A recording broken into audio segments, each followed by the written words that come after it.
Deuxième séance de l'Académie de la réussite totale ce jeudi 17 avril 2025 dans les locaux de l'École nationale des sages-femmes de Lomé. C'est un sentiment de pur bonheur qui les rassemble en ce jour pour une soirée tout aussi spéciale conduite par le coach Balamoui Tekwesi, assistante de la directrice de l'enseignement secondaire technique. Elle a débuté par l'exécution de l'hymne national togolais suivi de l'hymne de la positivité du FIAD assuré par les coachs Wiao Tikpaïté Donzo et Claudine Asiba Akakbo.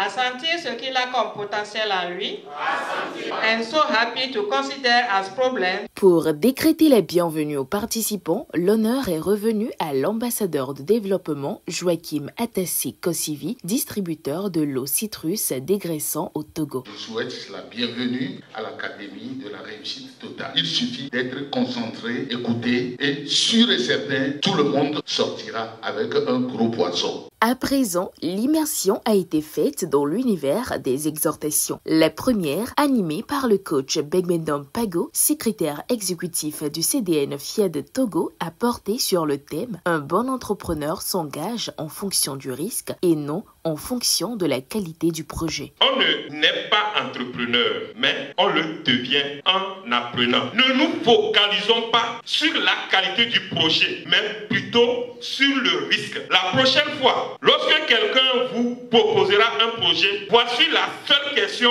que vous devez vous poser à vous-même. Si le projet ne réussissait pas, qu'est-ce que je vais perdre? Si la perte est minime, alors vous vous engagez totalement. Mais si la perte est élevée, là, vous renoncez à ce projet. La deuxième intervention a mis en lumière l'importance de la compétence métier. Un message délivré avec brillance par la chef d'entreprise, coach Toto Afiavi Delali. Notez que la compétence n'est pas liée au diplôme. Une personne qui veut avoir un emploi décent et le garder doit acquérir des compétences techniques. Ce que vous savez faire est primordial pour aspirer à un emploi. Nous devons obtenir un permis de conduire et maîtriser l'anglais, l'informatique et les réseaux sociaux. Chercher des personnes de référence et obtenir des lettres de recommandation. Il faut bien réfléchir à ce que vous savez mieux faire que les autres et bien le valoriser à fond, car ce n'est pas le travail qui donne le talent, c'est le talent plutôt qui donne envie de travailler. La gratitude au service du bonheur conjugal a ensuite été abordée dans la troisième exhortation animée par le coach Djeneba Wedraogo Koulibaly, responsable d'une agence de voyage. Le bonheur conjugal se définit par la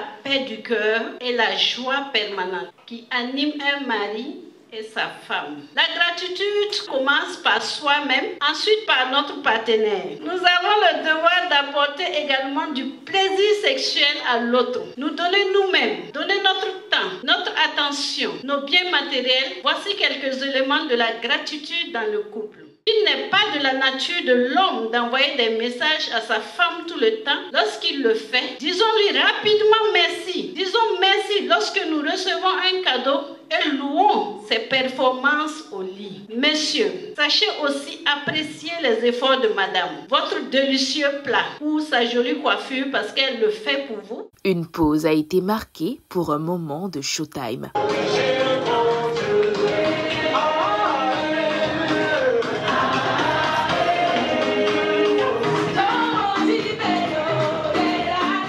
Cet instant de mouvement du corps a parfaitement introduit la quatrième exhortation sur la santé par la marche et les mouvements. Un thème développé par le coach Gabriel Takoudjou, conseiller conjugal. Pour rester en bonne santé, il est en effet essentiel de brûler les sucres et les graisses, ce qui justifie le caractère inconditionnel de l'activité physique. Il faut les brûler. Recommandé donc de marcher au moins 30 minutes par jour. Depuis que j'ai introduit la pratique quotidienne de la marche et des exercices physiques, je me sens à l'aise. Une voiture laissée à l'abandon se détériore rapidement. De la même manière, un corps inactif se dégrade rapidement. Il est donc impératif pour qui peut demeurer en parfaite santé durablement de marcher chaque jour. Juste après, un appel à la générosité a été lancé par le coach Kofi Banyabana, premier conseiller local du CDL FIAD Lomé. L'appel à contribution,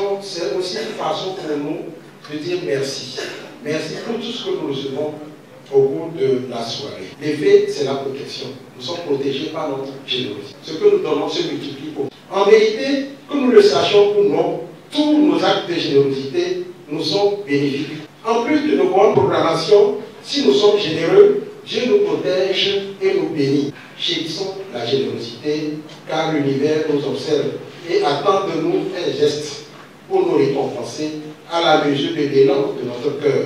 Pour élever l'énergie collective, un atelier de programmation a été dirigé par le coach Reine Essohana Pago, responsable de Web TV Lomé. Je renonce à ma nature humaine et à ses conditions charnelles. Je proclame mon état. Enfin, après avoir nourri l'esprit, c'était au tour du corps d'être comblé. De la pizza et un cocktail 5 étoiles ont été prévus pour la circonstance. Ravis d'avoir partagé cette soirée enrichissante, entourée de bonnes personnes, les participants ont regagné leur demeure, résolus à clôturer cette semaine en toute beauté. Je suis membre de Fiat Gabon. Je suis en Lomé pour mes vacances en famille et j'ai profité à participer à la première académique de la réussite. Ça se passe très bien, les vibrations sont intenses et pour cette deuxième séance, vraiment, je me sens en famille. J'ai été bien accueillie. Je suis très contente d'être parmi nous. J'ai hâte d'en parler à mes frères de Fiat Gabon. Même si on programme chaque matin chez nous, les séances de chaque jeudi nous apportent